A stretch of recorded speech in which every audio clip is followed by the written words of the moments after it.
पथे वंदना वर्ष सदा वर्ष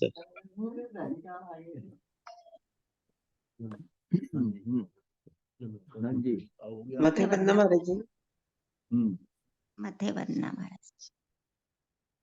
यहाँ पर ध्यान शिविर हो रहे हैं 10 तारीख से, तो फिर विषय वैसा ले लिया है, वो विषय खत्म हो गया, नया विषय लेना था कोई और, लेकिन अब ये ले लिया, सहज जानना मात्र जानना।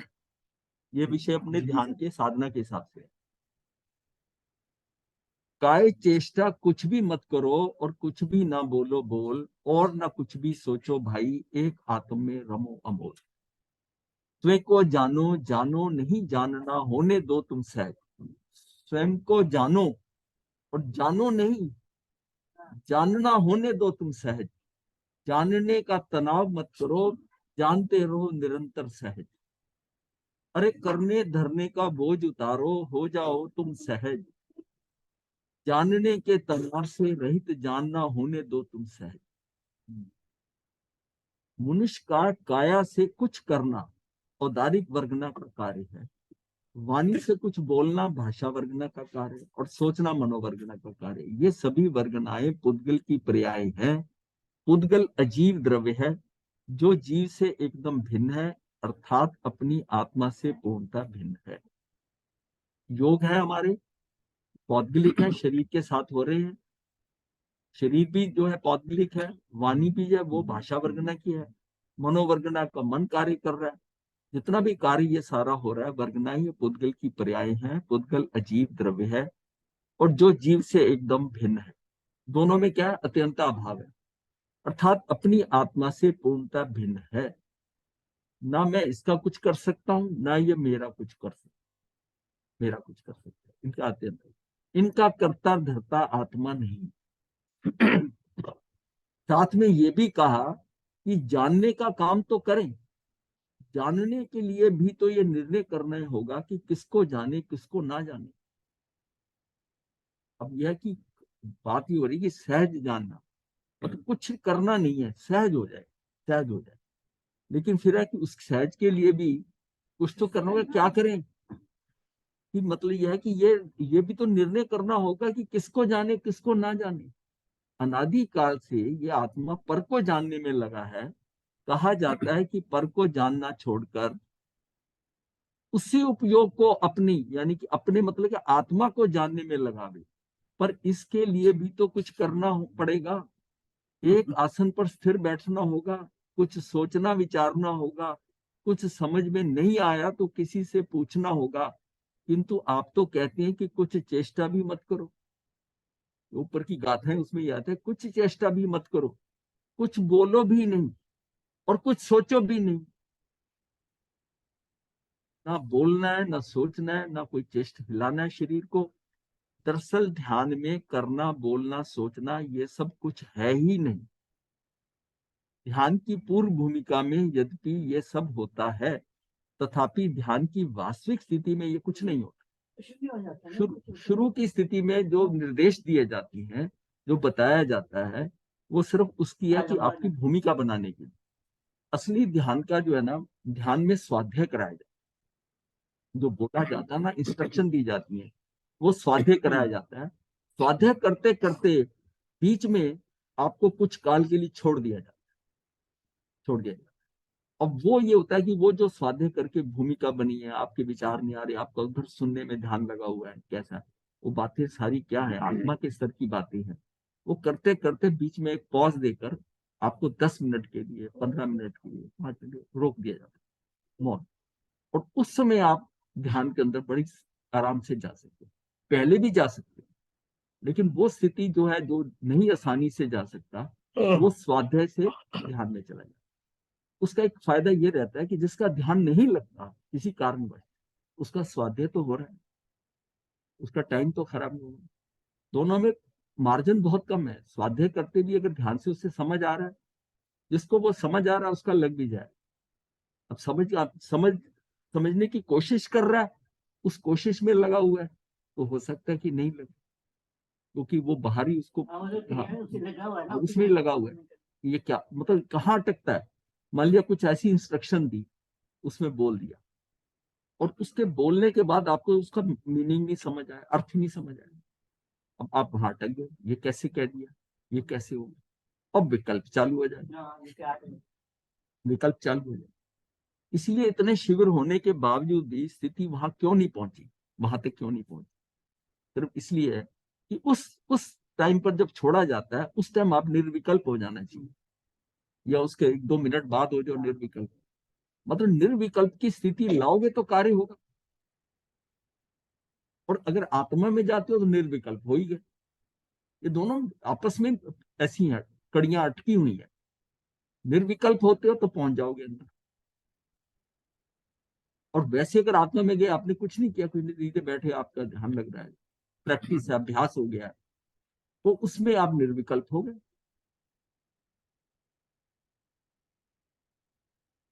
दरअसल ध्यान में करना, बोलना, सोचना ये सब कुछ है ही नहीं। ध्यान की पूर्व भूमिका में यद्यपि ये सब होता है, तथापि ध्यान की वास्तविक स्थिति में ये कुछ नहीं होता। ध्यान तो मात्र जानने रूपी है, जानना ज्ञान है, और जानते रहने का नाम ध्यान है। लगातार जानते रहने का नाम ध्यान है। ज्ञान की स्थिरता ही ध्यान है। देखिए, जिसमें जानना हो रहा है तो जानते हुए लगातार जानते रहने का नाम ध्यान है। जब जान रहे हैं तो ज्ञान है। जब इंस्ट्रक्शन दी जा रही है, जब उसमें बैठे हुए आप बैठे आंखें बंद करके बैठे हैं, उसमें इंस्ट्रक्शन दी जा रही है, वो जो निर्देश दिया जा रहा है वो आपका क्या है, ज्ञान। वो ज्ञान है, और जानते रहने का नाम ध्यान है। और लगातार जानते रहने हो गया, ध्यान हो गया। ज्ञान की स्थिरता ही ध्यान है। उस ज्ञान में स्थिर हो गए तो ध्यान है, स्वादेशी ध्यान। अब जिसमें बीच में छोड़ा जाता है ना, अब हम क्या है कि हमें ये चीज इधर नहीं है कुछ।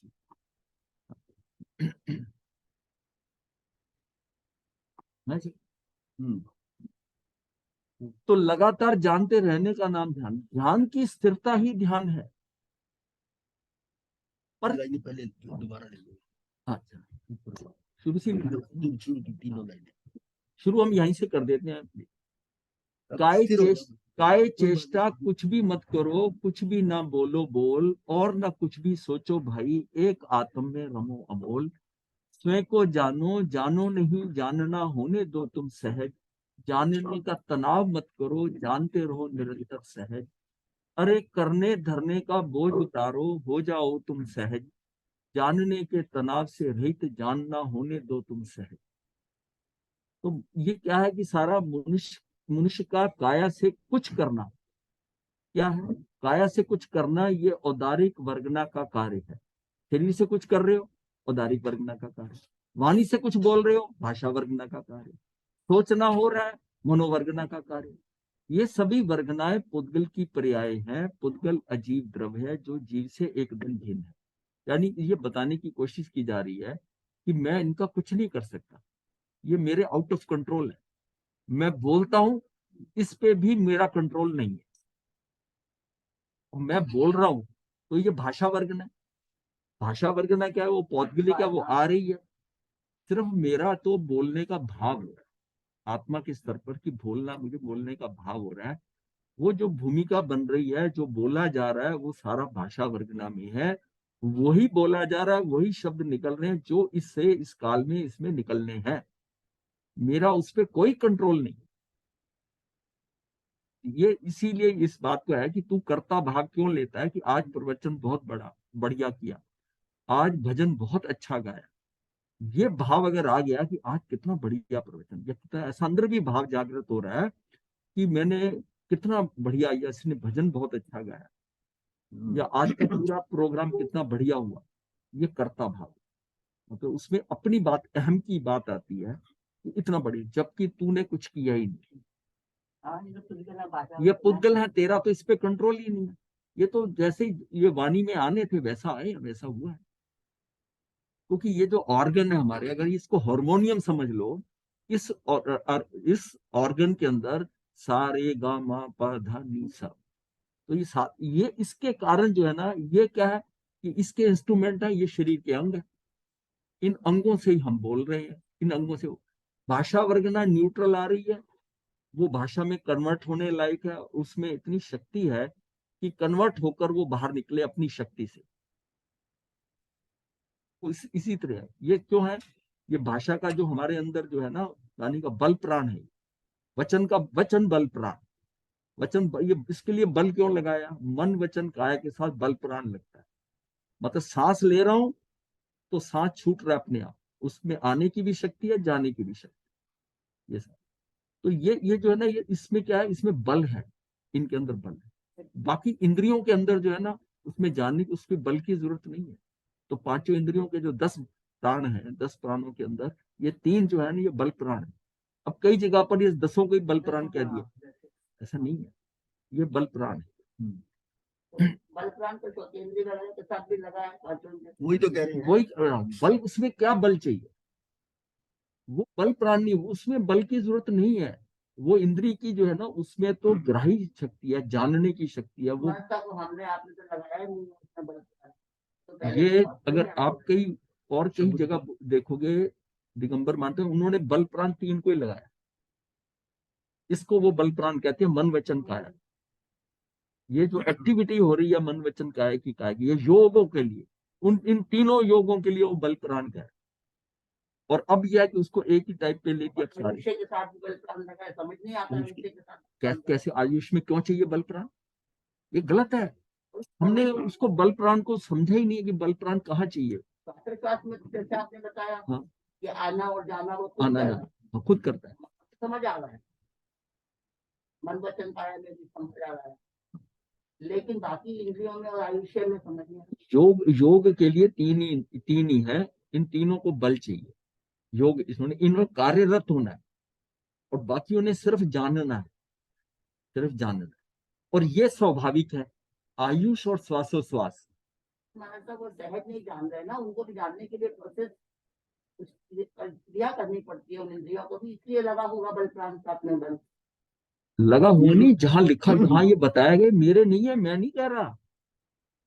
ये 3 बल प्राण तीनों को ही लिखा गया है, किसी ने। और लेकिन बाद में जो किताबें आ रही हैं 25 जोड़ की, उसमें सब में बल प्राण लगा हुआ। अब ऐसे बहुत सारी गलतियां हो जाती हैं, इसलिए हम आश्रम में शुभ योग अशुभ योग ले लेते हैं, जबकि योग है, योग, हाँ, लेकिन किताबों में यही लिखा हुआ है अशुभ योग शुभ योग। शुभ योग अगर संबर में है तो संबर कैसे हो गया? तो ये कई चीजें हैं। हाँ, उसको बस कई चीजें समझने के लिए समझ लो, बस समझने की है। ये क्या करना। हाँ, हमें तो बात वो पकड़नी है कि जो क्या है कि इन वर्गनाओं को, ये जो कार्य हो रहा है, सीधा सीधा भाव क्या लेना है कि ये मेरे कंट्रोल में नहीं है।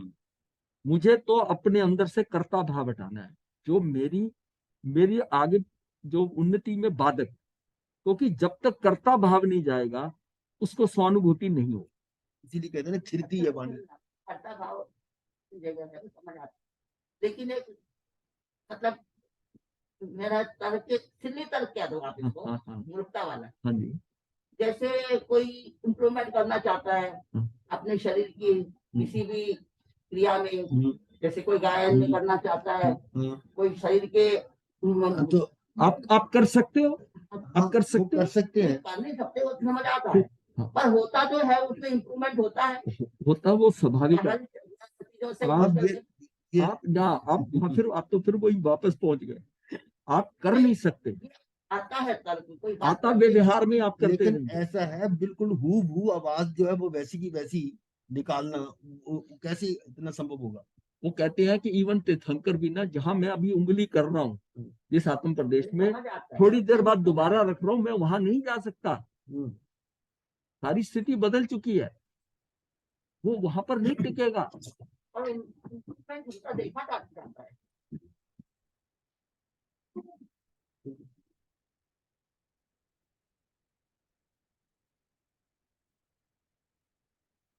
जानने का काम तो करें, पर जानने के लिए भी तो निर्णय करने होगा। अब ये कहा जा रहा है कि तू कुछ मत कर। ये विषय हमने ना ध्यान साधना के इस पॉइंट ऑफ व्यू से विषय लिया है दोबारा, कि इसमें हमने कुछ करना नहीं ये।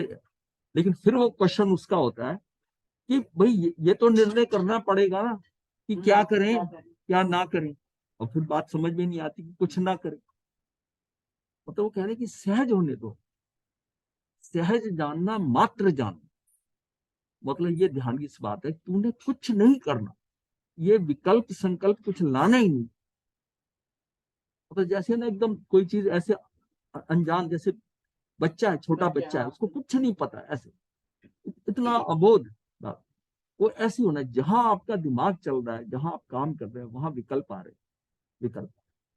मुझे ध्यान में ये वाली जगह मिल जाती तो ज्यादा अच्छा था। ऐसा था, इधर से सामने ये स्क्रीन नजर आएगी, हाँ आवाज अच्छी आती है, ये बैठने वाला मेरे साथ, वो बैठे तो ठीक है, ये बैठने वाला ठीक नहीं, ये सारे विकल्प है। तुझे ये बाहर की स्थितियों से कुछ नहीं लेने दे। मैंने लोगों को स्थान के लिए ना, मतलब एक दूसरे से मुकाबला करते देखा ध्यान के अंदर। हाँ, कि मैंने तो यहीं बैठना, मुझे यहीं सीट दी जाए। ध्यान साधक में ये बात नहीं है, जब कर रहा है तूने इतना सहज हो जाना है। हाँ, ध्यान, मतलब भाव क्या हो कि तूने जहां बैठना तू वहीं बैठेगा। इसलिए जो व्यवस्था समझनी है ना, कि हम करने वाला भाव जो है ना, वो नहीं कम हो रहा है, जबकि हमें तो अक्रिय होना है। ध्यान के अंदर भी वो वही लेके जा रहा है कि मुझे अक्रिय होना है, सक्रियता मेरे अंदर खत्म हो जाए, मैं ऐसे होता हूँ बिल्कुल जैसे कुछ भी नहीं हो, तब वो स्थिति आ। दरअसल ध्यान में करना, बोलना, सोचना ये सब कुछ है ही नहीं। ध्यान की पूर्व भूमिका में यद्यपि ये सब होता है, तथापि ध्यान की वास्तविक स्थिति में ये कुछ नहीं होता। पूर्व भूमिका में निर्देश दिए जाते हैं, ऐसा कर रहा है आपने, ऐसा करना है, ऐसा करना बताया जाता है, वो आप सुनिए, लेकिन ध्यान, एक्चुअल ध्यान में कुछ नहीं बोलना। और अभी अपने बात किया है कि जिसमें निर्देश दिए जा रहे हैं, कुछ ज्ञान की बातें की जा रही हैं, ये स्वाध्याय कराया जा रहा है। वो स्वाध्याय कराते कराते आपको बीच में छोड़ा जाता है, खाली वो पॉज दिया जाता है। कई बार कुछ बोल भी देते हैं, अब वाणी को विराम देते हैं, वो करते करते करते छोड़ देते। अब आपको 8 या 10 मिनट के लिए छोड़ दिया, अब उस समय आप अपना जो है ना सहजता से चले जाओ। पहले निर्देश दिए हैं कि जो चीजें आप दिमाग में लेके आए वो सब निकल जाए, स्वाध्याय के लगे, स्वाध्याय करते करते आप इसलिए पूरे ध्यान के उसमें सेशन के अंदर आपको 3 या 4 बार छोड़ा जाए, कभी 10 मिनट के लिए, कभी 5 मिनट के लिए, ताकि उस दौरान पे आपका ध्यान लगे और वो जो स्वाध्याय किया वो आपकी सपोर्ट कर। अब स्वाध्याय को समझकर ऐसी बात को, और अंदर बड़ा ऐसा ही भाव आया कि क्या बात बता, मतलब लच्छू जाएगा, वो भी काम कर जाए, वो भी काम कर जाए। और अगर कोई चीज नहीं समझ में आई तो अटका भी डालती, अटका भी डालती। ध्यान तो मात्र जानने रूप ही है, जानना ज्ञान है और जानते रहने का नाम ध्यान है। यहां से अब करते हैं आगे। पर क्या करें मात्र जानना, ये समझ के बाहर है, क्योंकि अभी तक हम जानने देखने का कार्य सोचने, बोलने और करने के साथ करते आए। मैं जानने देखने का कार्य जो करता रहा हूं, जानने देखने का किया, मैं ज्ञाता था, पर कार्य जो है सोचने, बोलने और करने के साथ करता है। परंतु एक बार भी सोचने, बोलने और करने से रहित होकर मात्र जानना करके देखो। बात ये हो रही है कि हम एक बार ना सोचे, ना बोले, ना करें, इससे रहित होकर मात्र जान करके देखो। ज्ञान के व्यापार कार्य को सहज तो होने दो। फिर प्रश्न उठता है कि हम क्या जाने और क्या नहीं जाने। इसका निर्णय तो विवेक पूर्वक करना ही होगा, अर्थात सोचना तो होगा ही। और फिर बात आती है वो कि कुछ तो करना, कुछ तो सोचेंगे ना। कैसे मतलब कुछ भी ना करें, ये कैसी बात है। कुछ करेंगे तो मिलेगा, कुछ करेंगे तो होगा, ये भाव अंदर बैठा हुआ है हमारे अंदर। भाई कुछ करेंगे ही नहीं, भाई धर्म है, कुछ है, माला करेंगे, समाई करेंगे, ये करेंगे, कुछ करेंगे तो होगा। ये करने का भाव ही जो है ना, ये कर दो। ये क्या है? ये मेरी कर्म चेतना। मैं वहां फंसता हूं, चेतना के अंदर ज्ञान चेतना और अज्ञान चेतना। जो अज्ञान चेतना है, उस अज्ञान चेतना के अंदर ही क्या भाव आ रहे हैं, शुभ और शुभ के। अज्ञान चेतना, शुभ अशुभ जो आना भाव है, ये अज्ञान चेतना है। जब शुभ आ रहे हैं और शुभ आ रहे हैं, शुभ आ रहे हैं तो मैं करूं, क्या करूं, मैं स्थानक में जाऊं, महाराज के दर्शन करूं, मंगल पाठ सुनूं, समाई करूं, ऐसा करूं, स्वाध्याय करूं। ये मेरा क्या है, करना करना। करूं करूं का भाव है। और जो भाव है कि अशुभ का, कि मैं उसने मुझे ऐसा को कह दिया, मैं इस बार आया तो मैं उसे अच्छी तरह सुनाऊं, उसका ये करूं, ये शुभ भाव। अब ये जो खेल चल रहा है शुभ अशुभ का, ये मेरी अज्ञान चेतना में चल रहा है। और ज्ञान चेतना में क्या है, ना मैं करूं ना मैं भोगूं। और इसमें एक आता है कर्मफल चेतना, अज्ञान चेतना में। ये कर्म चेतना, कर्मफल चेतना। कर्मफल चेतना में मुझे प्राप्त हो रहा है, कर्मों के कारण, पुण्य के कारण चीज सामने आ रही है, बढ़िया घर, बढ़िया खाना, बढ़िया ये उस आपको परोसा जा रहा है, और उसको आप तन्मयता से खा रहे हो। ये होगी कर्मफल चेतना। एक कर्म चेतना, एक कर्मफल चेतना, और ये दोनों के हैं, दोनों शुभ है। इसमें यह भी समझिए कि जो कर्म चेतना है, ये मेरा करने करने का भाव है। अब करने करने में मैं जो कर रहा हूं, अब इसको उस पे 8 कर्मों पे घटा देते हैं। करने करने के अंदर मैं शुभ कर रहा हूं, तो अब शुभ में मेरा 8 कर्मों में क्या हिसाब किताब बन रहा है। वो जो मेरा आघाती कर्म है, उसमें शुभ शुभ है, नाम गोत्र आयुष और साता साता वेदनी, ये शुभ शुभ के अकॉर्डिंग ये शुभ शुभ बन रहे हैं। ये क्या है, ये सारा संसार है, ये संसार है। अच्छा नाम कर्म, अच्छा गोत्र कर्म, अच्छा आयुष आ गया, ये संसार दे रहा। अब रही बात मेरी मुक्ति में कौन है, मुक्ति में वीतराग का लाने के लिए केवल ज्ञान दिलाने वाले वो कौन है, वो 4 वो है,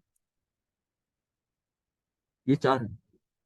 ये वैसे व्यवहार की भाषा बोल रहा हूं मैं, दिलाते ये कुछ नहीं है, ये पुद्गल है। वही बात है ना, वो आत्मा के स्तर पर होना है।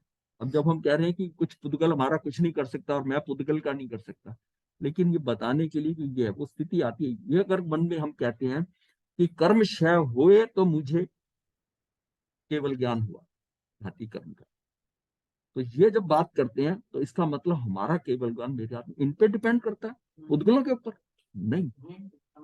ये मेरी स्थिति में मैं आया, मेरे अंदर वो आई, तो ये भी खत्म हुए। ये वैसे ही है कि प्रकाश आया तो अंधकार चला गया, प्रकाश ने अंधकार को भगाया ही नहीं, या अंधकार के जाने से प्रकाश आया, है तो दोनों, है दोनों। अब उसके अंदर अशुभ है, कोई ऐसा है जो ज्ञानावर्णीय कर्म, दर्शनावर्णीय कर्म, मोहनीय, कि शुभ भी होता है, ये शुभ नहीं होता, नहीं होता, शुभ ये होता ही ये नहीं। अशुभ भी होता है, घाती कर्म, घाती कर्म अशुभ भी होते हैं।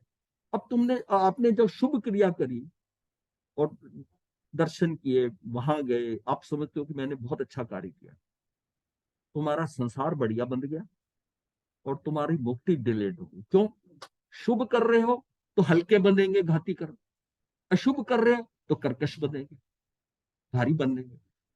इसका मतलब क्या हुआ, मेरे करने करने से, अच्छा करने से भी मेरा केवल ज्ञान मेरे से दूर हो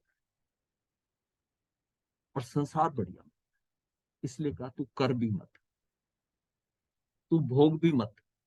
ये तेरे को सामान जो मिल रहा है, बढ़िया चीजें मिल रही हैं, अच्छा घर बार, ये साधु भी बन गए तब भी, गुरु अच्छा मिल गया, ये मुझे तेरा पुण्य है, सारा सारा पुण्य से मिल। वो सारी चीजों की व्यवस्था को देखते हुए आप इनसे भी निकल जाओ, ना मैं करूं ना मैं भोगूं, ये मेरा क्या है, ये मैं, ये मेरा शुद्ध उपयोग है। वो शुभ शुभ था, ये शुद्ध उपयोग है, ये मेरी ज्ञान चेतना। और मैं शुद्धोपयोग में जाऊं, और कार्य कहाँ होगा, शुद्धोपयोग में। जितना शुद्धोपयोग में रहूंगा, जहां शुद्धोपयोग होता है वहां कषाय नहीं होता, कषायों पे भी प्रभाव पड़ता है। मेरी सारी स्थिति, अब ध्यान साधना के अंदर मुझे अपने शुद्धोपयोग में जाना है, कुछ करने का भाव नहीं, कुछ करने का ये। इसलिए वो कह रहे हैं कि तूने सिर्फ मात्र जाना। अब हमको स्थिति क्लियर हो जाती है कि जहां जहां आजकल पुण्य को मना किया जाता है, इसीलिए होता है कि तेरी मुक्ति दूर हो जाएगी। अगर कुछ भी पुण्य बांधना तो सुपात्र दान का बांधना, पुण्य वो बांधना, पुण्य बांधना है द्रव्य से नहीं, भावों से बांधना। द्रव्य का पुण्य बहुत हल्का है, द्रव्य का पुण्य फंसा देता है। द्रव्य का पुण्य, मैंने इतना सामान दिया, मैंने इतना पैसा दिया, इतना दान दिया, ये सारा जो द्रव्य पुण्य है, मुझे उतना ही मिलेगा। मुझे वो घर सिविल लाइंस में मिलेगा, बढ़िया गाड़ी आएगी, फैक्ट्री लगेगी, कोठी होगी, ये सारा मेरा क्या, द्रव्य पुण्य। और भाव से पुण्य किया, भाव से पुण्य क्या होगा कि किसी को अच्छी 9 पुण्य में से पीछे के 4 वो किए, द्रव्य देने लायक नहीं था, किसी को द्रव्य नहीं दिया, कुछ नहीं दिया, थोड़ा सा दिया, और देने के बाद में भाव बड़े उत्कृष्ट थे।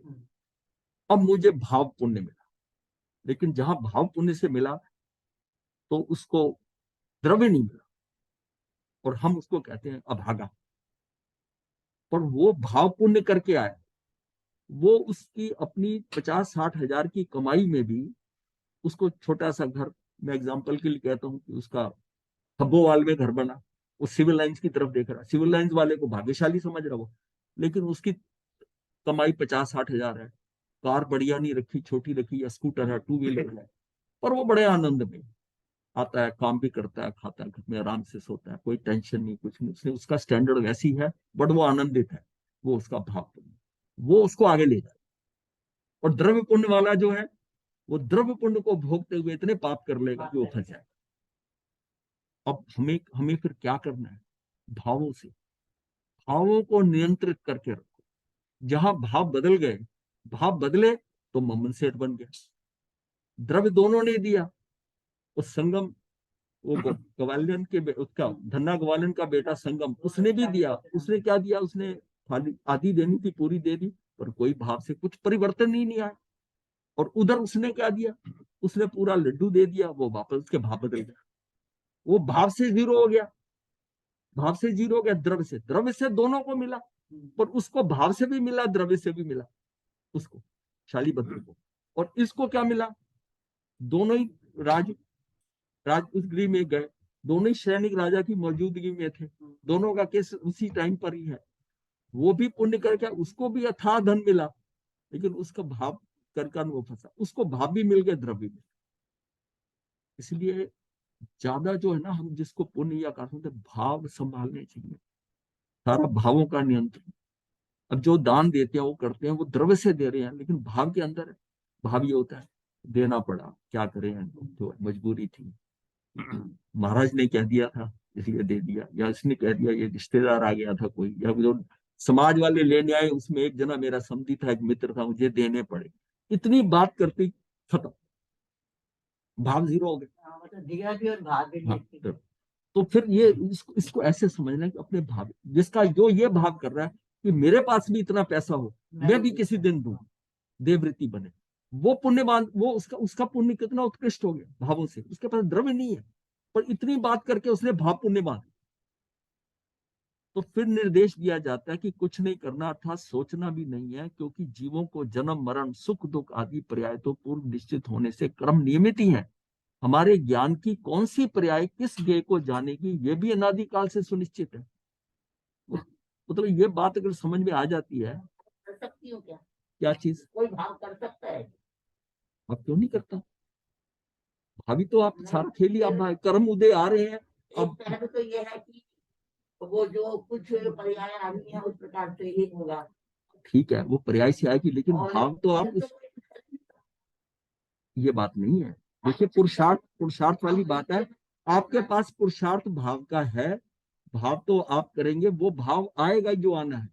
अब उसको ये मत समझिए कि उसकी गलती हुई है, वो मम्मन सेठ की पर्याय के अंदर वो भाव बदल गया, क्योंकि वो उसका ड्यूरेशन बहुत छोटा था, ड्यूरेशन बहुत छोटा था। ये अगर आगे समझेंगे ना, ज्ञान दर्शन चरित्र इकट्ठा जो किया है, चारित्र वहां आता है जहां ज्ञान की पर्याय में वो लंबी हो जाती है, उसमें देखना जानना, और चरित्र तब आता है जबकि वो उसमें लंबा चलता है। अब यह है कि वो अगर वो बांधा ही इस हिसाब से है कि जो उसने, ये भी तो पिछले उसको जो मांस खमन वाले मिले दो आर्गुमेंट आए, कोई बात नहीं, उसको देखिए, ये कोई वन टाइम नहीं है कोर्स, ये एक चेन चलती आ रही। दोनों ने कुछ ऐसा किया कि दोनों को मांस खमन वाले मिले, ये भी तो उसके किसी पुण्य से ही आया ना। उसी के घर क्यों नहीं साथ, उसी के घर क्यों गए, उसी को ही दान, उसका लाभ क्यों मिला? ये उसका पुण्य था। वो इतने गरीब घर में पैदा होकर कि वो वहां पर आज बड़ी मुश्किल से खीर बनाई, इसके यहाँ पर वो संत आ गए, अब वो दे रहा है। वो पुराने पुण्य से उसने इतना बड़ा पुण्य बांध दिया, और उस पुण्य में सुपात्र दान आ गया, तो मुक्ति का मार्ग भी बन गया। और उसने क्या करा? उसको भी मांस खमन के मिले। अब उसने ऐसा क्या भाव करा वो भाव आया ना उसके कि ये तो मैंने क्या गलती कर दी, इसको लड्डू पूरा का पूरा उनको दे दिया, अपने लिए कुछ भी नहीं रखा, मांगने चला गया, वापस वापस मांगने गया ना, तो वो भाव है ना। मैं अपने लिए तो कह देती हूँ कि हाँ मेरे से हो गया, मैंने जानबूझ के नहीं किया। हाँ फिर दूसरे के लिए तो मैं सोचूं कि उसने किया है, ऐसा नहीं बोलूं, है हाँ ना? नहीं तो फिर ये तो उगलापन हो जाएगा। क्यों? वो अगर उसकी पर्याय, उसकी पर्याय उचित तो हुई है। जैसे मैं अपने लिए अपना माफ कर देती हूँ। दूसरा कुछ करता ही नहीं है, आपका कर्म उदय में आया, वो उपादान निमित्त वैसा बन रहा है। बस उसकी पर्याय वो मेरे कारण बनी। उसकी पर्याय वैसी बनती है, उपादान उसके निमित्त में। उपादान आपका है, इस बात को पकड़िए, उपादान आपका है, आपका उपादान ढीला पड़ गया, वो कोई पर है ही नहीं है, वो भी शुद्ध आत्मा है, आप भी शुद्ध आत्मा है, सारे प्रभु हैं, सारे प्रभु हैं, पर ये दृष्टि जो है एक दूसरे की निमित्ताधीन दृष्टि है, किसी का मैं निमित्त बन रहा हूं, कोई मेरा निमित्त बन रहा है। अब मेरा उपादान कहाँ है? जो बनना है जिसका वही बनेगा। कर्म कर्म उदय में आ रहा है ना, मेरा इस काल में कर्म उदय में आया, उसके अकॉर्डिंग निमित्त आया, उस निमित्त ने मुझे अपशब्द कह दिया, अब मैं उसको अगर दोषी ठहराता हूं, मेरा नवीन कर्म बनता है। और अगर मैं ये कहता हूं कि ये कर्म जो है मेरे कारण आया, मुझे ये अपशब्द सुनने ही थे, इस टाइम पर ये बोल रहा है ये निर्दोष है, ये निमित्त है, ये निर्दोष है, दोष मेरा ही है, अगर ये कहकर मैं शांत रहता हूं तो मेरा नवीन कर्म बना नहीं, वो चला गया। और अगर मैंने कहा कि इसने ऐसे कैसे कह दिया, देखिए वो बात हमें समझनी पड़ेगी, जो क्षणिक चीजें हो रही हैं, जो बाहर जितना बाहर है ना, वो सारा क्या है, क्षणिक हो रहा है, प्रति समय बदल रहा है, उसको दोष मत दो, अपने नित्य को संभालो, अपने नित्य को संभालो। बाहर जो पलट रहा है व्यक्ति वो बुरा नहीं है, आपका बेटा ही आपको दुखी कर सकता है, आपकी बहू आपको दुखी कर सकती है, और बाद में वही आपको सुखी कर सकती है, वो तो क्षणिक उसका परिवर्तन हो रहा है, परिवर्तन हो रहा है, और उसको क्षणिक को तो छोड़ना है आपने। अगर हम वेरिएशन जो हो रही है बाहर, उससे अगर हम चलित हो रहे हैं तो हम कर्म बनते। नहीं, ये कपड़ा लिया था बड़ा अच्छा, लाल रंग इतना बढ़िया था, 2 धुलाई पड़ी, ये फीका हो गया, अब उसमें परिवर्तन आया ना। अब ये हमने कमेंट दिया ना, ये व्यक्ति इतना अच्छा था, मेरा मित्र था, आज पता नहीं इसको क्या हो गया, मैंने इसकी बहुत मदद की, अभी ये क्या, अरे मदद की जब ना, तो उस टाइम उसका पुण्य उदय था, तू निमित्त बना, आज तेरा कर्म उदय में आया, ये तेरे साथ जो कर रहा है, व्यवहार कर रहा है, तो उसको क्यों मुकाबला कर, ये तो खेल उपादानों का था ना, उसका उपादान का, तो निमित्त को हम हटा के रखेंगे ना। निमित्त को जब फंडामेंटली निर्दोष समझना ही है, तो अपनी क्षणिकवाद की जो दृष्टि बाहर है, क्षणिक है, जो बुद्ध का क्षणिकवाद है वो अलग है। ये हम कह रहे हैं कि जो कुछ क्षण क्षण बाहर परिवर्तन हो रहा है, इसके वेरिएशन को तू सहजता से दे। शरीर पे भी हो रहा है, बाल काले से सफेद हो रहे हैं, दांत टूट रहे हैं, इसका सारा क्षणिक है, इससे घबराता क्यों है? ये तो प्रतिक्षण बदलेगा ही बदलेगा। तेरी आत्मा वो तो नित्य है ना, त्रकालिक है, तो उस पर उसका ध्यान रखना। अब इस क्षणिक के चक्कर में तू नित्य वाले को खराब करे जा रहे, नहीं उसको खराब करे जा रहे, उसको खराब कर रहा है। शनि के वेरिएशन से तू डिस्टर्ब होकर आकुलता व्याकुलता कर कर प्रॉब्लम किसको हो रही है? उसको हो रही है। टाइम किसका खराब हो रहा है? उसको हो रहा है, टाइम उसका खराब।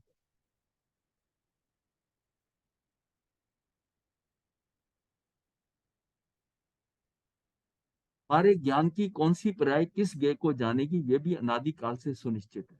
अब ये भी जब सुनिश्चित है कि किसको देखूं, अब मेरे सामने चीज पड़ी है वो मुझे दिखाई नहीं दे रही, और तो कोई आगे बताता ये तो पड़ी है, अब उस समय क्यों नहीं दिखाई दी? क्योंकि वो ड्यू नहीं थी देखने के लिए। मैं अपने ज्ञान के अंदर, उस ज्ञान के अंदर क्या क्या झलकना है, कब कब झलकना है, वो भी फिक्स है। मैं बैठा काम कर रहा हूं, मुझे झलक पड़ी कि कोई गुजरा यहाँ से, क्यों ध्यान आ गया, बिल्कुल देख नहीं रहा था, लेकिन उसकी हरकत को उस टाइम देख लिया, क्योंकि वो मेरे नोटिस में आनी थी। तो इसका मतलब है कि ज्ञेय की तरफ जो जा रहा है, ये भी सुनिश्चित है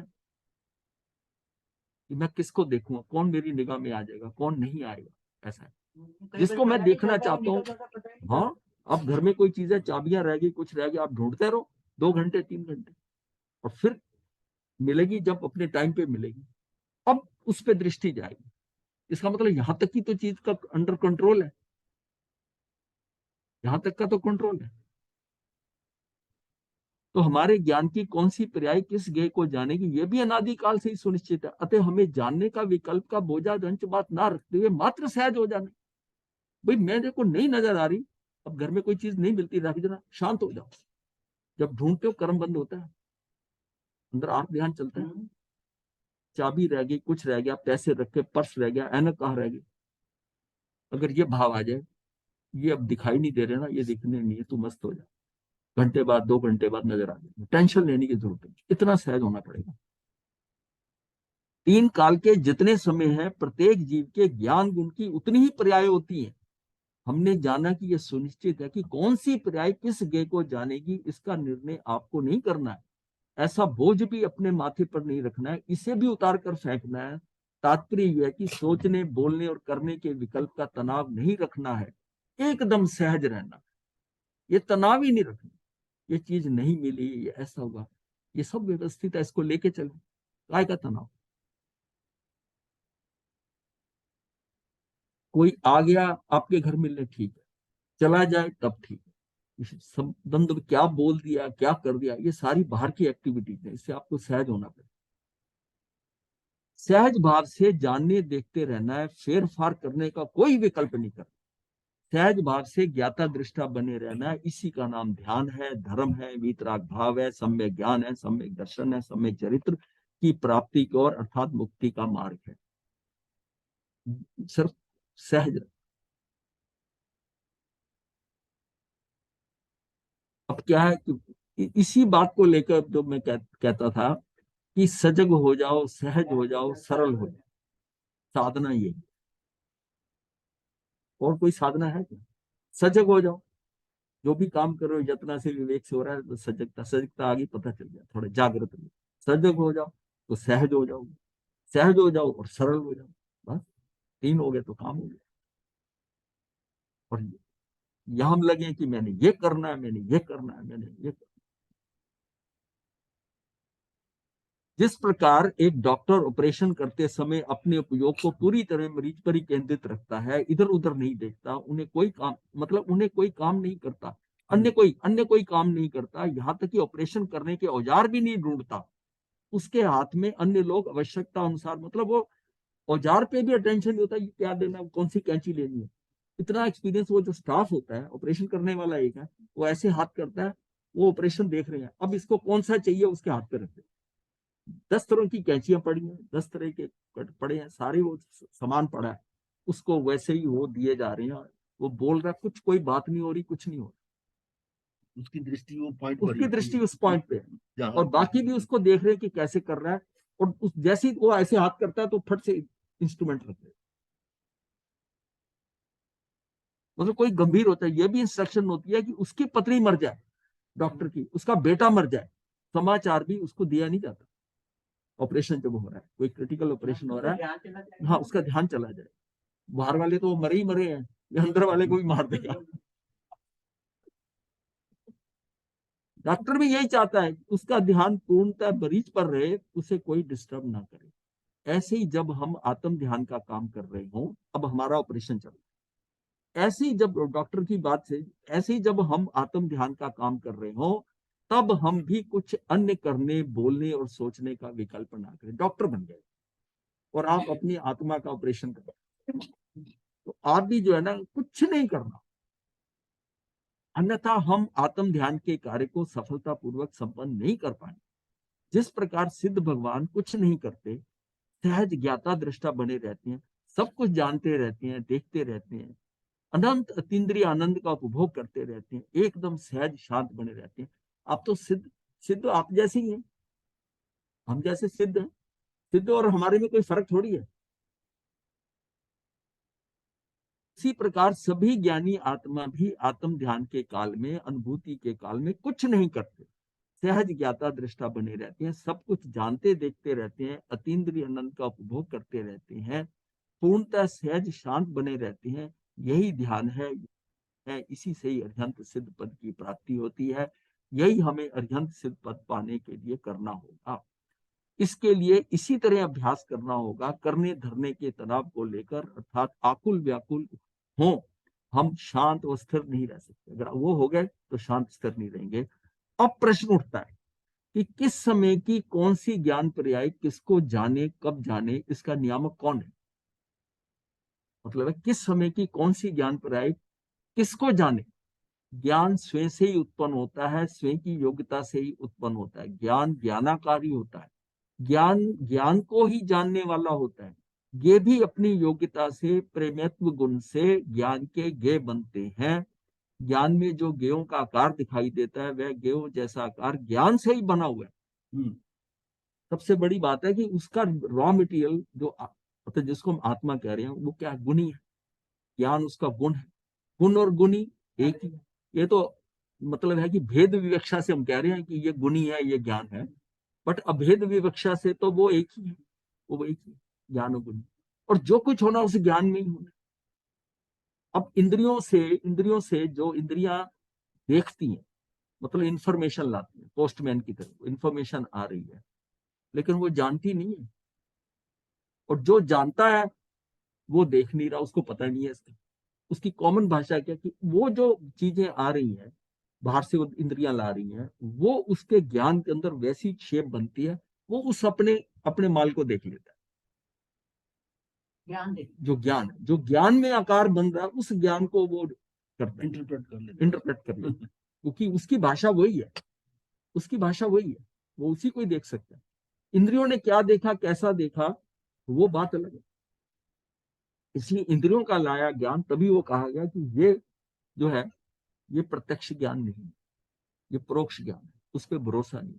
इंद्रियों का जो ज्ञान आता है वो श्वेपशम के कारण, उसमें वेरिएशन है, जितना श्वेपशम हुआ वो है। और आत्मा तो क्या उनसा जानने वाली है, वो तो सीधा आत्मा आत्मा से ही जानने वाली है। वो तो जब केवल ज्ञान होगा तो कोई नई थोड़ी आत्मा हो जाएगी। केवल ज्ञान में सब कुछ झलकेगा, तो वो तो सीधा डायरेक्ट आ रहा है, प्रत्यक्ष ज्ञान हो रहा है उसके अंदर। ज्ञान के गे बनते ही इसमें जो क्रम हो रहा है, पांचों इंद्रियों का जो क्रम से हो रहा है, तो ये क्या शैवक्षमिक ज्ञान है। ये नित्य भी नहीं होता। और अक्रम मतलब ये एक बार में नहीं होगा, ये होगा कि इस इंद्रिय का ये देख रहा है, सुन रहा है, बोल रहा है, सूंघ रहा है, सारे एक एक समय में होंगे। इसलिए इनको पूर्णता नहीं है इस ज्ञान की। जिस समय देख रहा है उस समय सुन नहीं रहा, जब सुन रहा है वो मतलब सूंघ रहा है समय। अब उसमें एक समय में हो रहा है, एक समय में एक इंद्रिय काम कर रही है। इसका मतलब ये क्रम से हो रहा है। हाँ हाँ, मतलब ये जो है ना, ये शाही ज्ञान क्या होता है? शाही ज्ञान यही है, ये शायद क्षमी क्या ज्ञान, ये इसमें पार्ट, इसे ज्ञान अलग है, दर्शन अलग है। जब दर्शन हो रहा है तो ज्ञान नहीं हो रहा है, जब ज्ञान हो रहा है दर्शन नहीं हो रहा है। लेकिन जब शाही ज्ञान हो जाता है, केवली का भी शाही ज्ञान है, तो दोनों दर्शन ज्ञान अलग अलग थोड़ी है, एक ही बार में होगा, और वो नित्य भी होगा। यहाँ तो जो शेप बन रही है ज्ञान की, वो मिट रही है साथ साथ। शैप क्षम के अंदर वो आई, उसकी शेप हुई, दूसरी हुई, उसके अंदर सारी जितनी अनंत जो पर्याय आ रही है वो सारी झलक रही है, इसमें एक साथ झलक रही है उसी काल में। और उसमें क्या है, जो क्षेत्र से भी दूर है, काल से भी नहीं है। मतलब काल का क्या मतलब? भूत विश्व। जब हम कहते हैं उनका ज्ञान क्या है, वो क्षेत्रांतर से भी नहीं है, काल से भी अलग नहीं है, भाव से भी अलग नहीं है, तीनों चीजों से वो सारा एट वंस एक ही बार में दिखाई दे। मतलब वो मुझे दिखाई नहीं दे रहा, मतलब क्षेत्र का भी फर्क नहीं है, चाहे मुझे दिखाई दे रहा हो, जिन्हीं को आंखों से थोड़ी देखना है। काल में वो भूत में पड़ा कि भविष्य में पड़ा कि वर्तमान में हो रहा है, इसका भी डिफरेंस नहीं रहा उसमें, उसका भी डिफरेंस नहीं रहा दोनों का। इसका मतलब वो ज्ञान तो सामने ही सब कुछ है। जैसे स्वप्न में कोई भी घटना हमें दिखती है, हाँ? उसमें काल का और क्षेत्र का कुछ नहीं होता। स्वप्न में कोई घटना दिखाई देती है, हाँ। तो उसमें हमें क्षेत्र काल का कोई भान नहीं होता। नहीं होता भी है। ट्रेवल करते हो, जाते हो, यहाँ से यहाँ गाड़ी पकड़िए, गाड़ी मिस हो गई है, ये हो गया। बचपन की घटना है तो कब की घटना है, ये तो काल का पता चलता है। हाँ, काल का। इतनी देर की हम जब आप जब है हमें इतनी देर की पुरानी बात याद आ गई, क्षेत्र का भी हो गया। हाँ, कहाँ की बात कहाँ याद आ गई। तो पूरे जीवन का स्वप्न हम थोड़ी सी देर में देख लेते हैं, पूरे जीवन की घटना है। हाँ, एक समय में थोड़ा है। कई जीवन की घटना वो है। एक समय में नहीं है, ये बात एक समय की हो रही है, एक समय में नहीं है, एक समय के अंदर होना है सब कुछ। वो जो सारा लोक जो है, लोक क्या, अलोक भी बीच में ही है, लोक है, लोक लोक सारा एक ही समय में झलक रहा है। वो उसकी तो महिमा ही अलग है। देखिए ऐसा है, केवल ज्ञान को, केवल ज्ञान की जो खूबसूरती है वो मृति श्रुत से समझ आ जाए तो उसका महत्व ही क्या रहा। केवल तो हम सोचे जो केवल ज्ञानी ने सोचा वैसा वैसा हम भी वही करें। आप नजदीक नजदीक पहुंच सकते हो, उस पूर्णता तक नहीं पहुंच पाओगे, नहीं तो उसकी स्पेशलिटी खत्म हो जाएगी। कि जो मति शुद्ध ज्ञान रखा हुआ है, जिसका शिवक्षम ज्ञान है, पता नहीं कितना शिवक्षम है, और उससे वो कहे जी वो केवल ये मैं जान गया, नहीं होता। उसमें सिर्फ आनंदित होना चाहिए कि कुछ गलत नहीं है, कुछ नहीं, मेरी समझ में नहीं आ रहा, ये अभी नहीं आ रहा, तू आगे और थोड़ा बढ़ेगा। जो आज समझ में नहीं आ रहा, 6 महीने बाद वो समझ में आने लग जाता है। शास्त्र में भी ऐसी है कि आज पढ़ा, आज नहीं समझ आया, कल नहीं आया, और एक दिन एकदम समझ में आ गया। दूसरी बात में क्यों इतनी तुरान में जो शिवक्षम हुआ, जितना शिवक्षम उसके लिए रिक्वायर्ड था उतना आपका हो गया, आपको समझ में आ गया, उसके आगे की नहीं समझ आएगी, और फिर शिवक्षम कितना आगे होगा। और अगर अगर शायिक होता है तो फिर कुछ छुपा ही नहीं है, फिर छुपा ही नहीं।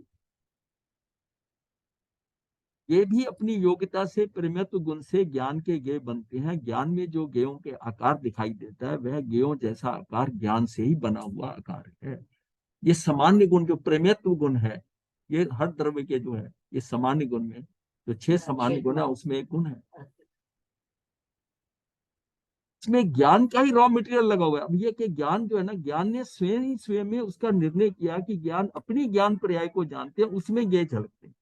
ज्ञान में जो गेय झलकेगा, ये ज्ञानाकार नहीं हो रहा, ज्ञान ज्ञाकार हो, ज्ञान ज्ञाकार हो। ज्ञान अपनी ज्ञान पर्याय को जानते हैं, उसी में गेय झलकते हैं। इसका अर्थ है, दूसरी तरह से ऐसा समझें कि गेय ज्ञानाकार नहीं होता, अपितु ज्ञान ज्ञाकार होता है। तात्पर्य यह है कि ज्ञान किस गेय को जाने, इस गेय को जाने, इस बात की योग्यता ज्ञान में अनादि अनंत है।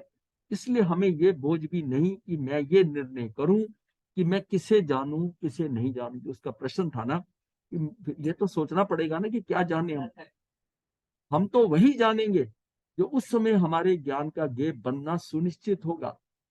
अर्थात हमारे ज्ञान का गेय बनना ही होगा। जब हमने ये निर्णय कर ही लिया है कि ज्ञान की प्रत्येक पर्याय का गेय सुनिश्चित है, तो फिर हम चाहे जो कुछ क्यों जानेंगे, जो हमारी ज्ञान पर्याय में जानना सुनिश्चित होगा वही जाने। ऐसा स्पष्ट अनुभव किया गया है कि हमारे सामने कोई बैठा है, हम उससे बात भी कर रहे हैं, फिर भी कभी कभी ऐसा होता है कि वह हमारे ज्ञान का गेय वह नहीं बनता, और वहां से दूर मुंबई बैठा पुत्र हमारे ज्ञान का गेय बन जाता है। बेटा बाहर पढ़ने गया हुआ, बॉम्बे में काम करता है, वो उसको ध्यान, बात वो कर रहा है, सुन रहा है, ध्यान उधर जा रहा है। अच्छा, ये चीज क्या भी होती है, ये स्टूडेंट है, बच्चा है, टीचर पढ़ा रहा है, टीचर पढ़ा रहा है, सबको कॉमन पढ़ा रहा है। अब सबके अपने उसकी ज्ञान की पर्याय में उसका ध्यान कहीं और चला जाता है। अब वो बाहर पतंग उड़ती देख रहा है, आकाश में खिड़की खुली है, उससे देखे जा रहा है। अब इस दौरान में जो उसने बताया उसको नहीं पता चला, because he is not listening, he was only hearing. अब लिसनिंग और हियरिंग में यही फर्क है। इंग्लिश में तो 2 वर्ड है, हमारे यहाँ सुनना ही है। तूने सुना? वो कहता हाँ सुना। तो सुना किस बात का? टीचर ने बोला, वो कह इसको रिपीट कर दे, वो एकदम हक्का बक्का, उसको कुछ पता ही नहीं है। उस दौरान में क्लास में बैठा है, कानों में शब्द जा रहे हैं, सब कुछ जा रहे हैं, बट उसका उपयोग वहां लगा हुआ है, और उपयोग नहीं लगा तो कनेक्शन नहीं लगा, तो उसको तो सुना ही नहीं कुछ। कानों में शब्द आकर जा रहे थे लेकिन उसने सुना नहीं, कनेक्शन नहीं। और जब आवाज में थोड़ा ध्यान भटका तो तब समझ में आया ये क्या हो गया, कहाँ चला गया। वास्तविक लोक से ज्ञान का लोक बहुत बड़ा है। कल्पना लोक की वस्तुएं भी ज्ञान का गेय बनती हैं। तात्पर्य यह है कि जो वस्तु सामने नहीं है वह भी दिखाई देती है, ज्ञान का गेय बन जाती है। अतः यह सहज ही सिद्ध है कि ज्ञान की पर्याय का जब जो गेय बनना है तब वही गेय बनेगा, अन्य कोई नहीं। जो ज्ञान में आपके आना है, वो व्यक्ति की याद करी आपने, उसी को याद किया, वो पूरे 15 दिन से नहीं याद कर रहा था, और वो आ गया। वो आपके ज्ञान में उसका ये बनना है, वो आज चला हुआ है, आपको उसके उसके बारे में विचार क्यों आया? ये बहुत होता है। हाँ, परसों हुआ था ना, एक बंदे नहीं, का ये होता है आमतौर स्वाध्याय कर रहे थे और कल वो आ गया। परसों बात हुई थी अचानक, कल वो आ गया।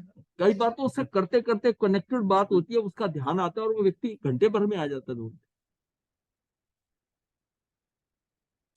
ये भी कहा जाता है कि योग्यता ही ये सुनिश्चित करती है कि अमुक ज्ञान पर्याय अमुक ज्ञेय को ही जानेगी, ये सब आदि से सुनिश्चित है।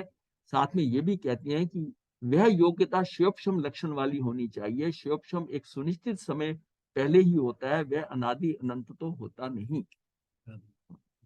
ऐसी स्थिति में प्रश्न उठता है कि हमारी ज्ञान पर्याय का ज्ञेय अनादि काल से सुनिश्चित है कि बाद में श्योपशम के अनुसार सुनिश्चित होता है। अब ये पॉइंट है कि ये जो है हमारी ज्ञान पर्याय का ज्ञेय जो है वो अनादिकाल से सुनिश्चित है कि बाद में श्योपशम के अनुसार सुनिश्चित होता है। इसके उत्तर में हमें जानना होगा कि जिस प्रकार हमें अगले भव में कहाँ जन्म लेना है, ये अनादि से भी सुनिश्चित होता है, और वर्तमान आयु के त्रिभाग में आगामी आयुष कर्म का बंध होता है, उसके अनुसार भी सुनिश्चित होता है। दोनों तरफ से सुनिश्चित हो जाता है। आयुष कर्म बंधा है होता है, उसके अनुसार सुनिश्चित। यदि अनादि से सुनिश्चित नहीं होता तो ऋषभदेव भगवान ये कैसे बता सकते थे कि भरतपुत्र मरीचि एक कोड़ाकोड़ी सागर के बाद चरम तीर्थंकर महावीर बनेगा, और इससे पहले प्रथम वासुदेव और महाविदेव में चक्रवर्ती भी बने? सुनिश्चित था। पर इनसे परस्पर विरोध नहीं है, क्योंकि हमारी आयु का बंध उसी के अनुसार होता है जिस पर्याय में हमारा जाना अनादि से सुनिश्चित है। मतलब जिस पर्याय में हमारा जाना, पर्याय में हम जा रहे हैं, उस पर्याय के अंदर वो जाना अनादि से सुनिश्चित है।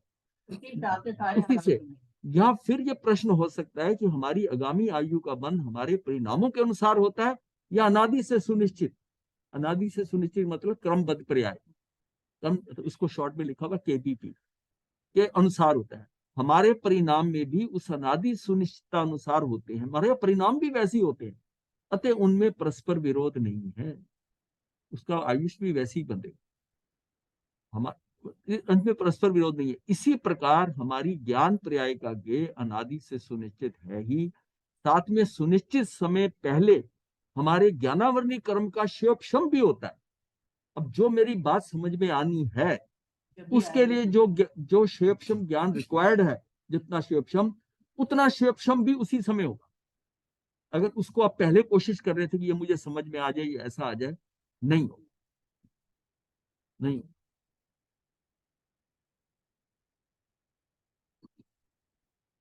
शिवक्षम इसी प्रकार दोनों के अनुसार ही ज्ञान पर्याय का ज्ञेय बनता है। इन दोनों का सुंदरतम सुमेल है।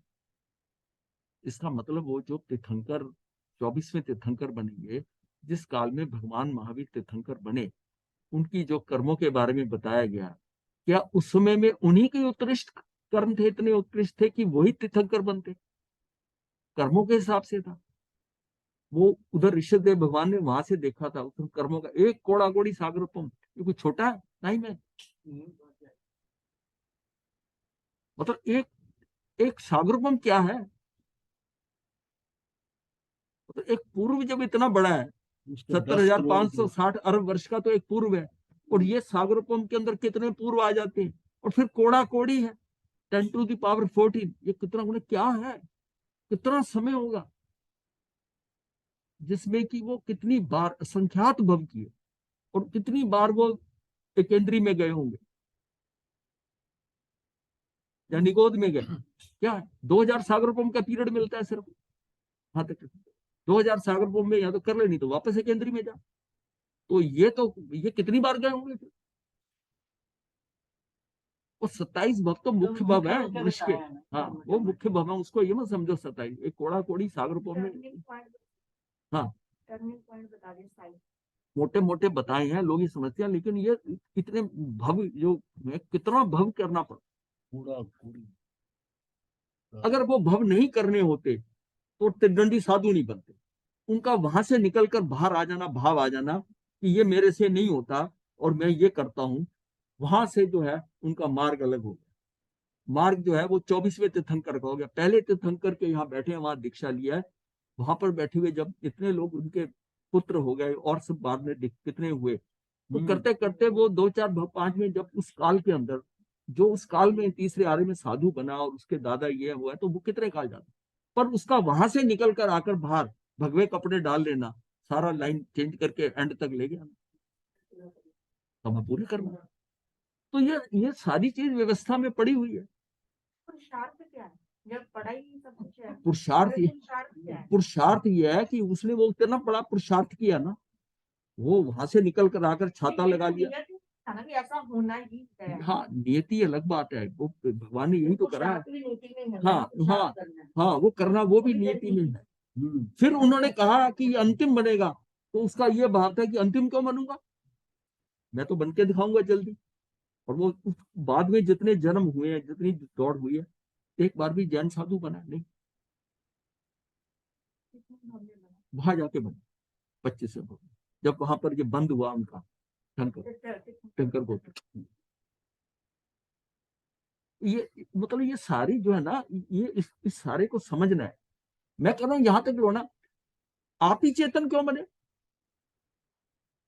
क्षेत्र में, क्षेत्र की रचना है लोक की पूरी की, आप चेतन लेके आ गए, फिर आप में ही जो है आप भवी बन गए। अब उसमें क्या किया था, कुछ भवी के लिए कुछ करने के कारण उसको कोई दंडित किया क्या भवी को, कुछ नहीं, ये व्यवस्था में पड़ा हुआ है। मैं ये कहता हूँ कसूर नहीं है, वो कसूर क्या है, वो कहानी जो है फिल्म की, फिल्म बन रही है, तो वो कहे मुझे ही ये रोल क्यों दिया आपने, भाई ये रोल तेरा है, तू करेगा, विलियन तूने बनना है, तुझे विलियन का रोल मिलेगा, तुझे डायलॉग वही मिलेंगे, तुझे वही करेगा, वही करेगा। ये सारा, इस पे कोई पुरुषार्थ ही नहीं होना, ये सहज होने के लिए बात हो रही है। ये इतना इतना व्यवस्थित पड़ा हुआ है, तो सहज हो जाना। जब ये सारा ऑटोमेटिक हो रहा है, तो फिर क्यों करने के क्रम में बदलना है, ये नहीं हुआ, ये करना है, बदलने का करता भाव भाव जाएगा ही नहीं, करता भाव नहीं जाएगा। ये जितनी आपकी जो अर्थ पर्याय है ना, और व्यंजन पर्याय, मतलब आपकी एक समय की, आपको पहले आउट कर दिया। जो चीज एक समय की है उसमें आप क्या कर सकते हो, असंख्यात समय तो आपको पता नहीं चलते, मनुष्य को नहीं पता चलती। तो वो कोशिश क्या करता है कि इस फिल्म के अंदर मैं एक समय की पर्याय बदल दूं, मैं ये कर दूं, कैसे बदल सकता है। जो चीज एक समय में होनी है उसमें तो पहले ही आउट कर दिया हमें कि हम कुछ कर सकते हैं, कि कुछ नया ला दूं उस फिल्म के अंदर और ये निकाल दूं, ये हमारे बस में ही नहीं है। निकालेगा वो तो नहीं, जो हो भी हो। जो एक समय से बात, देखिए हमारे हाथ में क्या है कि जो चीज प्रत्यक्ष में इतनी लंबी चौड़ी हो रही है, उसमें आप कर सकते हो कि हाँ भी मैं इसको यहाँ करूंगा, ऐसा करूंगा। जो एक समय में हो रही है उसका कंट्रोल किया, फिर पर्याय को ही एक समय दिया। द्रव्य आपके पास है, गुण आपके पास है, और हर जीव वैरायटी में सारे हैं, अपनी अपनी वैरायटी में, और है सारे बेसिकली एक। अगर सारे सबके कर्म हट जाए तो सब एक ही बराबर लगेंगे ना। ये जो शक्लें हैं, ये वेरिएशन क्या है, सारे प्रभु हैं। ये सारे प्रभु हैं। जब जब मैं इसको बुरा समझ रहा हूँ निमित्त है, जब सारे ही प्रभु हैं और उसके ऊपर ये जो रॉ मटेरियल ये तो सारा हटना है, तो बेसिकली तो ठीक है। आप भी उससे वैसी बात करते हैं ना हम लोग, कि उसने गलती करी, पर वो आदमी है बेसिकली ठीक, हाँ, दिल से ठीक है, ये इससे भूल हुई है, ये अंदर से खराब नहीं है, मतलब उसको उसका वेटेज देते हैं। वो भी कहता है, जज भी देखता है ना कोर्ट में कि ये रेगुलर मतलब ऑफेंस करने वाला है या इससे पहली बार हुआ है, या ये वैसा, उसकी रिपोर्ट आती कि वैसे तो बहुत अच्छा आदमी है, ये हो गया तो इसका हो गया। तो ये सारा क्या है, बार बार करने वाला है कि इसे करने वाला है। देखो ये समझना है कि ये जो सारा अपने को सहज होना है। मैं कह रहा हूँ इस बात को क्यों कहते हो कि मैं करूंगा तो करूंगा, ये भगवान ने कहा कि 4 समय तो पर्दे के पीछे है, तेरे हाथ में पुरुषार्थ है, और तेरा पुरुषार्थ भी वैसे ही लगे, तेरे से लगे।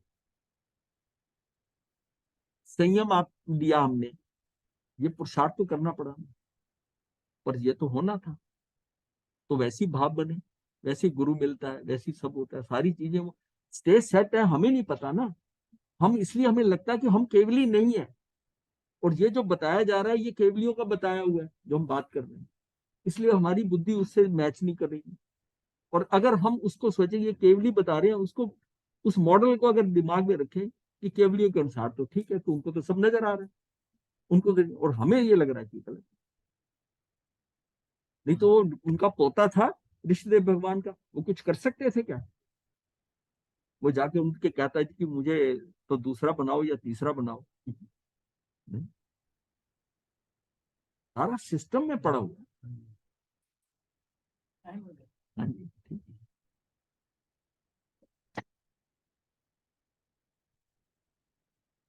चलिए, गुरुदेव, प्रश्न पूछना था। जी पूछिए। ये आपने जो क्षयिक ज्ञान और क्षय श्रमिक ज्ञान बताया, इसमें थोड़ी कंफ्यूजन है कि क्षयिक ज्ञान क्या क्षयिक संकित होने के बाद होता है, ऐसा कुछ है? नहीं नहीं नहीं, शायद संकित वाला नहीं है ये। सात्विक हाँ, योग से उसमें तो आपको सिर्फ मौन करना, ये तो चारों शाही ज्ञान होने का मतलब है इस उनको घाती सबको क्षय कर दिया, बल्कि ये सिद्धों का देखिए, जब अभयबाद सुख कहते हैं वो शाही ज्ञान।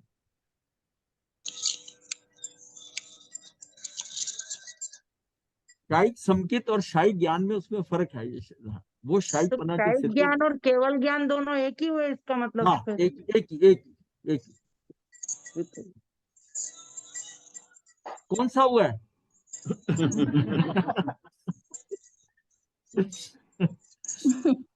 न खोल। हाँ जी, आपकी गुरुदेव की कृपा होगी तो हो जाएगा जी जल्दी। हाँ? आपकी कृपा चाहिए जी। वो फिर वही बात। वही नहीं जी, व्यवहार में व्यवहार में तो बोलेंगे ही ना। सारी रात पढ़ाई करी। हमारे साहब आपके पास ही आना पड़ेगा उसके लिए परमानेंट। बहुत बढ़िया था महाराज जी, आज का बहुत बढ़िया, दिल खुश। ये एक्चुअल में रिपीट हुआ, लेकिन हर बार वो रिपीट ऐसे होता है। एक्चुअली निकाला तो मैंने कुछ और था मैंने, हाँ, नहीं नहीं, तो फिर कर्तव्य भाव आया कि शादी उससे कनेक्टेड नहीं होंगी। फिर मैंने कहा कुछ लोग नए भी ना हो, तो इसलिए एक तरह मैंने कहा नहीं वो, और फिर एकदम आया। मैंने इनसे कहा, मैंने कहा ध्यान का ही लेते हैं 2 दिन जो है ना, ध्यान को ही परिपक्व करते हैं, जिस काम के लिए आए हैं। तो इसमें सिर्फ ध्यान का ही लिया कि हमें ध्यान में भी बड़े सहज होकर, हाँ सहज, यहाँ मेरी जगह है, ऐसा हो जाए, मुझे ये हो जाए, ये भी विकल्प नहीं है मेरा। इस बार ये हो विकल्प। गया, ध्यान बढ़िया लगा, पहले से पिछली बार जब किया था वैसा नहीं था, इस बार कुछ नहीं, हर बार अपनी वैरायटी है। सरेंडर कर दो। हाँ हाँ हाँ हाँ, अपने आगे अपने आप को करना है सरेंडर। मतलब जब मैं संघर्ष करता हूं ना, मेरा अपने से संघर्ष अगर हो रहा, तब भी फंसा है। क्रमबद्ध नहीं, वो उन्होंने ना, उन्होंने केबीपी जो दी ना, क्रमबद्ध केबीपी पढ़ा। बिल्कुल केबीपी महाराज जी। सब कुछ व्यवस्थित है, सब कुछ है, कोई टेंशन लेने की जरूरत नहीं है। और देखो ना, केबीपी का तो नितिन जी ने कहा, कहते जी करवा ही दो। इन्होंने हौसला दिया कि नहीं अब करा दो जी। और इन्हीं से सबसे ज्यादा डिस्कस हुआ शुरू में केबीपी का। अब नितिन जी कैसा लग रहा है? महाराज जी, लग तो बड़ा अच्छा रहा है, लेकिन जो करना चाहिए वो हो नहीं रहा। ये लेकिन किंतु परंतु है ना, ये बड़ा खतरनाक शब्द है। महाराज साहब आप ही के पास आना पड़ेगा परमानेंटली। बहुत जगह है। इतनी जगह उतने बंदे नहीं यहाँ पर।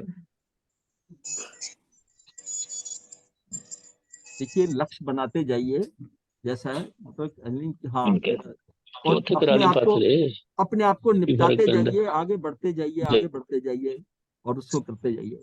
ये आप निकल के आ सकते हो विद इलिमिनेशन थ्योरी। इस पे लाइन लगा दी, ये हो गया, ये करा, जो है ना, सारे करते करते फिर कि अब क्या। और इसके लिए तैयारी भी करनी है, कितनी तैयारी करनी है कि हेल्थ भी ठीक रहे, टाइम भी रहे, कैसे करना है, और सारा करके और अचीव करोगे। अगर पर्याय में पड़ा है तो आप पहुंच जाओगे यहाँ। और जो जरूरी नहीं यहाँ तक पहुंचना, आप वहां पर भी अचीव कर सकते हो, ऐसी बात नहीं। सम्यक दर्शन तक तो बड़े आराम से हो जाए। गुरुदेव की आज्ञा से चत्तारि मंगलम अरिहंता मंगलम सिद्धा मंगलम साहू मंगलम केवली पनतो धम्मो मंगलम चत्तारी लुगुत्मा अरिहंता लुगुत्मा सिद्धा लुगुत्मा साहु लुगुत्मा केवली पनतो धम्मो लुगुत्मा चत्तारी शरणम पवेज्जामि अरिहंते शरणम पवेज्जामि सिद्धे शरणम पवेज्जामि साहु शरणम पवेज्जामि केवली पनत्तम धम्मम शरणम पवेज्जामि। ये 4 शरणें दुख हरने और न शरणा कोई, जो भव प्राणी करे आचरण उसका अजर अमर। मथे जय हिंद।